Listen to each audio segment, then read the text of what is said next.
Hemmeňize salam. Flutter Windows'u ýüklemeň birinji bölümine hoş geldiňiz.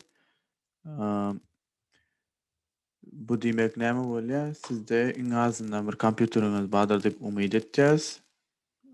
Windows şular bolsa minimum system requirements, ýani iň azyndan size gerek bolan zatlar. Ýani Windows 7 we onuň ýokarsy we hard diskiňizde 400 megabyte.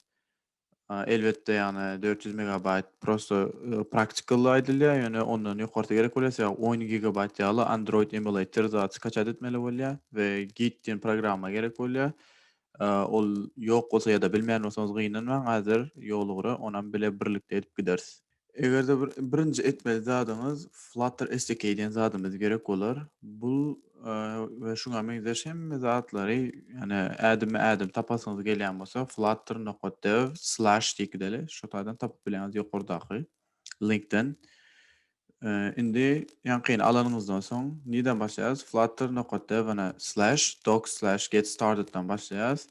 Windows'a geçýäs. Ýöne egerde siz Hytaýdan bolsaňyz, şoň üçin ýürüte gerekli zatlary, ýani Hytaýyň sebäbi işlemeýär Hytaýda bilýäňiz Chrome zatlar, şoňa görä hem zatlar taýin edilip, programmalaram ýürüte Hytaý üçin şo taýda bardyr, şunyň üstünden girip bilersiňiz. Indi dowam edeliň. Nämeler gerek bolýar? Ýanky ýere gireniňizden soň Git for Windows diýen ana şo görýän linkiňize bassaňyz, şu taýa getirýär sizi. Özüňize gerek bolan nimeni alýaňyz biti meselem, bir 64 bit Git for Windows setup diýip basýaňyz, özü skaçat edip başlaýar. Skaçat edip bolandan soň bul ýani easy aňsat, diňe next bas gitmeli, ütgütmeli dadyňyz ýok. Ýani bärde gataňsat bolýar installationy munyň. Diňe next basy bermeli. Bulan butarandan soň indi get ýanky Flutter SDK'ye geçmeli bolýas. Şoňa indi Flutter Windows ýanky stable zip to drop papka basýas, ýani gök knopka. Skaçat etmäne başlaýar. Gara skaçat edip bolandan soň oň üstüne basyň. Soň extract all diýen näme basýaňyz. Indi şu taý gaty möhümdir. Şu taýyna ünsüriňler. Flutter nämäni şol özüniň näme papkasyny şey dip source slash flutter slash diýip şey diýip goýma. Ýaman maslahat berýär. Flutter'yň özü şeýtmeýmezde bize maslahat berýär. Yani hiç il yerden girip mesela C diskin içinden program filesin içine beýdip olar ýaly däl-de göni access edip biler ýaly etmeli şoňa elýeter bolar ýaly. Emekme C/source/flutter diýäňiz we show extracted file'a basaňyz. Indi extract edip başlaýar muny. Birazcık wagt çekýär. Edip bolandan soň Flutter göni özü sizde şu ýanky extracted files'e getirýär. Source'un içinde Flutter'ın içinde de ýene-de şol näme gelýär sistemasyna. Indi Flutter command'a gitmeli bolýas bärlerine. Flutter console bat tapyň şo taýdan. Meselem aşagda. Şoň üstüne ikide basýaňyz. Şular ýalyk bir problem ýüzüňizden çykyp biler. Ýa Windows protected your PC diýe. Eger şoň ýalyk bir problem çyksa, more info diýip durana basyň we run anyway diýen zadyň üstüne basaňyz, işe başlaýan ýene-de hiç ilgiýen ýok.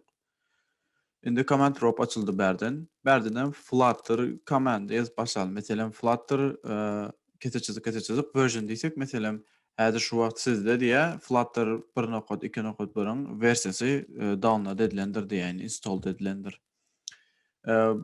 Flutter'ı biz häzirlikçe diňe şu ýanky ýerden, şu taýdan Flutter console batdan ulanyp bilýäs. Ýöne hemme ýerden girer ýalygy ulanyp bilmegimiz üçin ýanky ýalyk Windows'un özüne basanymyzdan göni ýazar ýalyk etjek bolsak ýa-da bolmasa command promptdan girer ýalyk ýa-da her ýerden girip biler bilmegimiz üçin şunu etmeli bolýas. Soňky basgan çakda start'a gidin we search buttonda env diýip ýazyň, env diýip birinji görýäňiz edit environment variables for your account diýär. Şoňa basyň. Soň sizi şu taýa getirir meselem. User variables for p.d diýär. Şonuň edil şu user variables'ın edil aşagynda path diýen näme barmy sizde görüň kod ýazgysy. Edil bar bolsa, edil şonuň üstüne basyň, edit diýene basmaly bolýar. Soň edil şu variable value'nyň içinde iň soňuna çenle soňa sağa çele gidin. Yani iň soňky sagyna çenle gitmeli we üstüne näme goşmaly bolýas? nokotly otur diýäs, ýanky päsimiz bermeli bolýas. Meselem source diýdik, ýani C desktopdan geldik, şu bine girmeli bolýar. C diskden source'a, Flutter'a, Flutter'dan ýene-de Flutter'a, ondan soňra bine girmeli bolýas. Ýani şuňa bersek, ondan soň emmerden geri ýalyk edip bilýäs. Onu etmemiz üçin hem ýa-kaçyny dal iň çep sagyna gidin, soňuna çenli nokotly otur. C goýasynda meselem ýankyny şol papka getirer ýalatmagymyz üçin soň iki nokot slash source diýäs ýene-de crc/flutter/bin. Indi şu papka getirdi meselem. Ýalňyşyňyz ýok, ýalňyşyňyz bolmasyn şu taýda gaty üns beriň. Soň ýene bir zat, egerde sizde şu zat ýok bolsa, täzen özüňiz düzüp bilersiňiz variable diýip, meselem variable'yň adyna path diýip ullakan ýazyň. P-A-T-H diýip meselem ullakan variable value näme ýa-ni edişimiz ýalyk. Meselem C nokotly otur şeý diýip ýa-ni edil ýa-ni ýazyşymyz ýalyk diýip source flutter bin bermeli bolýas. Indi hem ýerden açar ýalyk edip bolýandy. Command prompt'a gitýäs meselem. Inde command prompt'dan Flutter arkyny açyp bilýär şurada meselem näme etýäs? Flutter kese çyzyk version diýäs meselem ýankyny bassak näme etýände bize install edilen diýip ýanky şu version install edildi görkezýär. Indi ýene bir gerekli zatlaryň biri Flutter doctor diýip ýazsak meselem command prompt'da.